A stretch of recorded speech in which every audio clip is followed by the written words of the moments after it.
नमस्कार, 7 बजे की खबरों में आप सभी का स्वागत है। मैं हूं सोहित मिश्रा। बुलेटिन की हम शुरुआत करेंगे बंगाल की खबर के साथ, जहां पर पहले भाषण में बीजेपी बनाम तृणमूल कांग्रेस था जो सड़कों पर आया और अब यह मामला कोर्ट तक पहुंच चुका है। वो इसलिए क्योंकि ममता बनर्जी के जो भतीजे हैं अभिषेक बनर्जी, उन्होंने गृह मंत्री अमित शाह के खिलाफ मानहानि का केस किया है। इस मामले में सुनवाई के बाद अब स्पेशल कोर्ट ने 22 फरवरी को अमित शाह को अदालत में पेश होने के लिए कहा है। हालांकि अमित शाह को व्यक्तिगत पेशी से छूट दी गई है, वो अपने वकील के जरिए भी अपना पक्ष रख सकते हैं।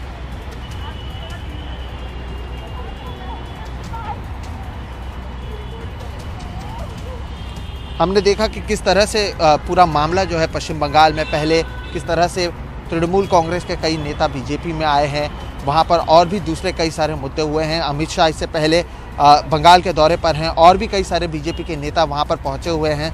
ममता बनर्जी भी अपनी ओर से आक्रामक वहां पर होती हुई नजर आ रही हैं और इस बीच अब ये मामला अदालत में चला जा चुका है। वो इसलिए भी गया हुआ है क्योंकि जिस तरह से अमित शाह की ओर से और बाकी भी बीजेपी के पार्टी के जो नेता हैं उनकी ओर से जिस तरह से पर्सनल हमले किए जा रहे हैं, उसके बाद अभिषेक बनर्जी ने ये फैसला लिया है कि इस पूरे मामले में वो अदालत में जाएंगे, अपनी बात अदालत में रखेंगे। तो ये देखना बहुत अहम होगा कि 22 तारीख को क्या कुछ होता है इस पर, 22 फरवरी को, क्योंकि अब मामला जिस तरह से कांटे की टक्कर बताई जा रही है बीजेपी और तृणमूल कांग्रेस के बीच में। तृणमूल कांग्रेस एक बार फिर से सत्ता में आने की कोशिश कर रही है या अपने सत्ता को बनाए रखने की कोशिश कर रही है, तो वहीं बीजेपी इस बार कोशिश कर रही है कि वो बंगाल में सेंध लाए।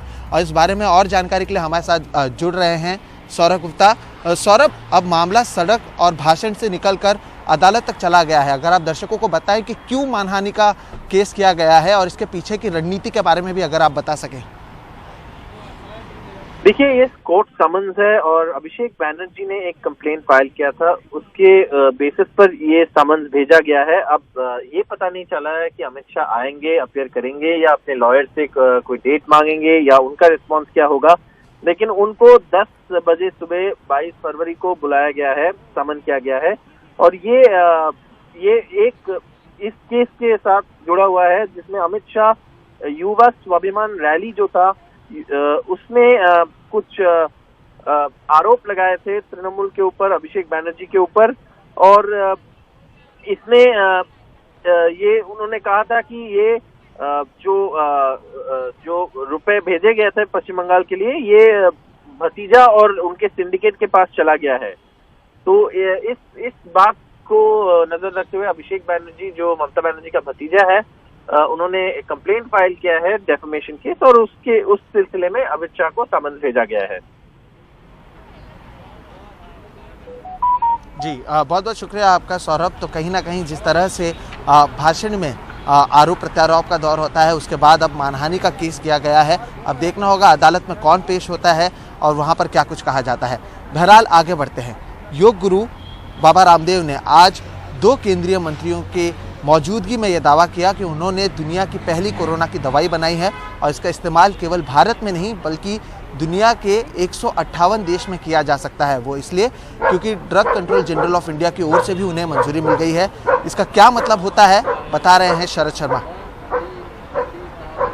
मुझे स्वामी जी महाराज के साथ 2 बड़े केंद्रीय मंत्रियों नितिन गडकरी और डॉक्टर हर्षवर्धन की मौजूदगी में बाबा रामदेव ने दुनिया की पहली कोरोना की दवाई बनाने का दावा किया, क्योंकि अभी तक वैक्सीन आई है, दवाई नहीं।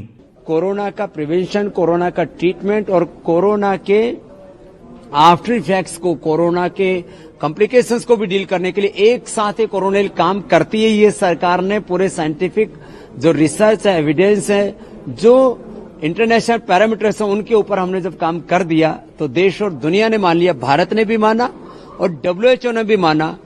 केंद्रीय मंत्रियों की मौजूदगी से बाबा रामदेव के दावे को बड़ा बल मिला है। मैं उनके प्रति आभार भी व्यक्त करता हूं, धन्यवाद भी देता हूं।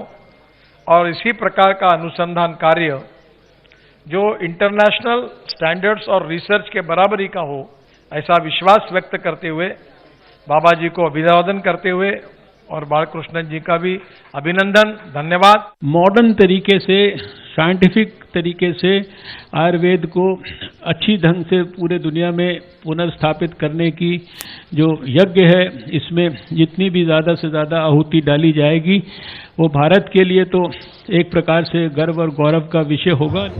दरअसल ये दवा वही दिव्य कोरोनिल टैबलेट है जो पहले लॉन्च की गई थी, लेकिन अब बाबा रामदेव ने नियमों और प्रोटोकॉल के तहत ट्रायल और रिसर्च कराई है।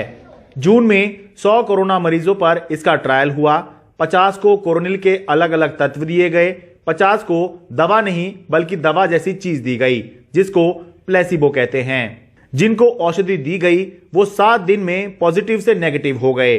जिनको दवा नहीं दी गई उनमें से 60% ही 7 दिन में पॉजिटिव से नेगेटिव हुए। ये जो ट्रायल किया गया था ये जून के महीने में किया गया था, और सबसे अहम बात, ये लोग कौन थे?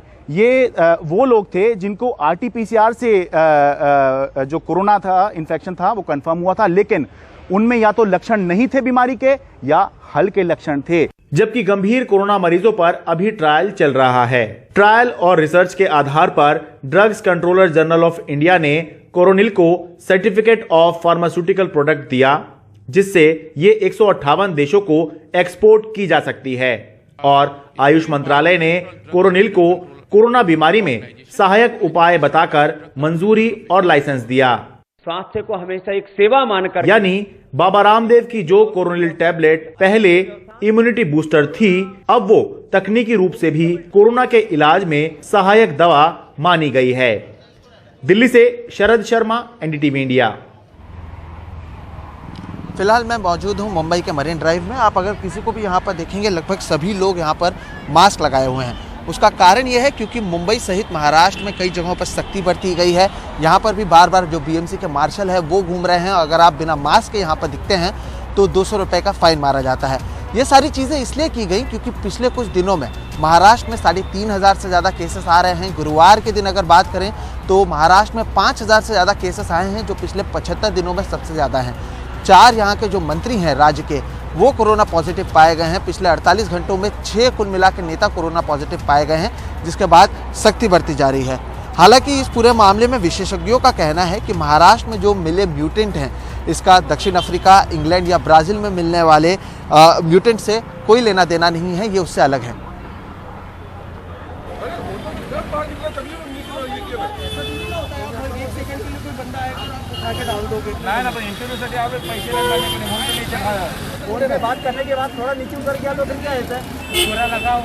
मुंबई में अब ऐसे मार्शल बिना मास्क घूमने वालों पर कार्रवाई कर रहे हैं। गुरुवार को BMC ने नई गाइडलाइन के तहत इनकी संख्या बढ़ाई है। कुछ लोग फाइन देने की जगह बहस करने लगते हैं, इसलिए अब मार्शल पहले फोटो खींचते हैं और फिर फाइन लगाते हैं। कोई कोई हमें बोलता है कि हमारी जिम्मेदारी है, हम मास्क लगाए नहीं लगाए, आप कौन होते हैं बोलने वाले? तो ये नहीं सर, कोरोना होगा। चेहरे पे मास्क नहीं था, इसके लिए उनको फाइन मारा है और रसीद दे रहा हूँ, और एक ऊपर से हम लोग मास्क भी देते हैं। कुछ लोग हम लोग को बोलते हैं हाथ तपाई भी करता, हमको परमिशन कौन दिया है? तो हम लोग क्या बोलते हैं, हम लोग के पास लेटर है। महाराष्ट्र में कोरोना के बढ़ते मामलों से चिंता बढ़ गई है। गुरुवार को राज्य में कोरोना के 5,427 नए मामले सामने आए, जो पिछले 75 दिनों में सबसे ज्यादा हैं। पिछले 48 घंटों में महाराष्ट्र के 4 मंत्री भी कोरोना संक्रमित पाए गए। साथ ही बीजेपी सांसद रक्षा खड़से और एनसीपी नेता एकनाथ खड़से भी कोरोना संक्रमित पाए गए। मुंबई के अलावा अमरावती, अकोला और यवतमाल में बढ़ रहे मामलों से भी प्रशासन ने कड़े कदम उठाए हैं। अमरावती में रविवार को लॉकडाउन रहेगा। वैसे जानकार ये नहीं मानते कि ये कोरोना की नई लहर है। उनका ये भी कहना है कि इसका ब्राजील, दक्षिण अफ्रीका या यूके में मिलने वाले स्ट्रेन से कोई लेना देना नहीं है। 12 सैंपल किए थे, उसमें सातारा के 4 थे, अमरावती के 4 थे और यवतमाल के 4 थे। ये सैंपल करने के बाद इतना डेफिनेट है कि ये ब्राजील, अफ्रीका और इंग्लैंड का स्ट्रेन नहीं है। और ये अगर बात सामने उभर होकर आई है तो आगे का मामला जो है वो जांच कर रहे हैं। लेकिन जो म्यूटेशन की बात आज चल रही है, वो म्यूटेशन में नया म्यूटेशन जो अलग आया है, लेकिन वो पुराना जो अपना जो D614G नाम का जो अपना स्ट्रेन था, उसी का अलग अलग म्यूटेशन लगता है। दूसरा, बाहर से आके जो 70% इन्फेक्टिव स्ट्रेन है, वो स्ट्रेन ये पहले 12 सैंपल में नहीं मिला है। बाहर म्यूटेशन का बात चल रहा है, वो गलत है। महाराष्ट्र में 1 मार्च से बजट सेशन की शुरुआत होनी है और इससे ठीक पहले जिस तरह से कोरोना संक्रमण के मामले बढ़ रहे हैं और जिस तरह से 4 मंत्री कोरोना संक्रमित पाए गए हैं, ऐसे में ये सवाल उठना लाजमी है कि क्या कोरोना संक्रमण का असर महाराष्ट्र के बजट सेशन पर भी पड़ेगा। मुंबई से कैमरा पर्सन प्रवीण जिरोहित के साथ Sohit Mishra, NDTV India. Bulletin में फिलहाल वक्त है एक ब्रेक का। ब्रेक के बाद भी खबरों का सिलसिला जारी रहेगा। आप देखते रहिए एनडीटीवी इंडिया।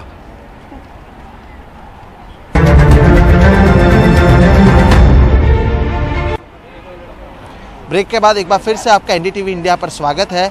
किसान आंदोलन के विवादित टूल किट मामले में गिरफ्तार दिशा रवि को आज अदालत ने 3 दिन की न्यायिक हिरासत में भेजा है।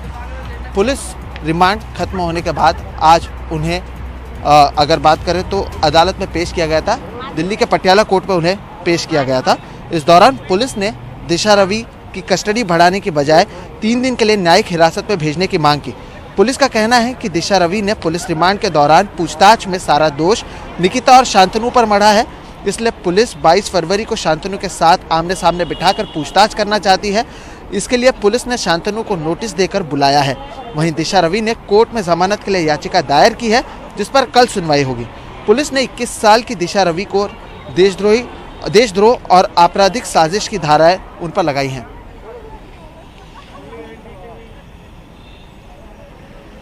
तो वहीं पेट्रोल और डीजल की जो कीमतें बढ़ रही हैं उसका असर आम आदमी की जेब पर पूरी तरह से पड़ता हुआ नजर आ रहा है।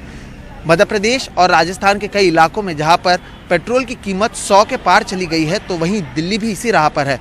शुक्रवार की अगर बात करें तो दिल्ली में पेट्रोल 90 रुपये और डीजल 80 रुपये के पार चला गया। मेरे सहयोगी सौरभ शुक्ला की ये रिपोर्ट। लगातार 11वें दिन पेट्रोल डीजल के दाम में इजाफा हुआ है। शुक्रवार को पेट्रोल 31 पैसे और डीजल 33 पैसे महंगा हुआ है। महंगाई की पिच पर पेट्रोल डीजल की जोड़ी का शानदार फॉर्म जारी है। राजस्थान में नाबाद शतक के साथ पेट्रोल जहां तेजी से बढ़ रहा है, तो वहीं मध्य प्रदेश में कई शहरों में पेट्रोल की कीमतें शतक लगा चुकी हैं। साल 2021 में पेट्रोल अब तक 6 रुपए 39 पैसे महंगा हो चुका है। आइए जानते हैं शुक्रवार को देश के कई शहरों में क्या है पेट्रोल के दाम। श्रीगंगानगर में 100 रुपए 82 पैसे, इंदौर में 98 रुपए 20 पैसे, मुंबई में 96 रुपए 62 पैसे, चेन्नई में 92.25 पैसे, पटना में 92.54 पैसे, दिल्ली में 90.19 पैसे पेट्रोल के दाम हैं।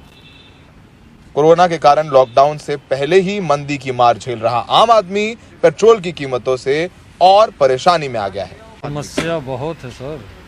अब ये देखिए, मैं कार से चलता था, जब नहीं अफोर्ड कर पाया तब बाइक पे आ गया। भाई यही है, आदमी ये सोचता है कि चल कोई ज़रूरी काम है तो स्कूटी पे गाड़ी में जाओ, नहीं तो भाई बस में जाओ। 23 दिनों में डीजल 6.72 पैसे प्रति लीटर महंगा हो चुका है। पिछले 10 महीनों में ही इसके दाम में करीब 17 रुपए 50 पैसे की बढ़ोतरी हो चुकी है।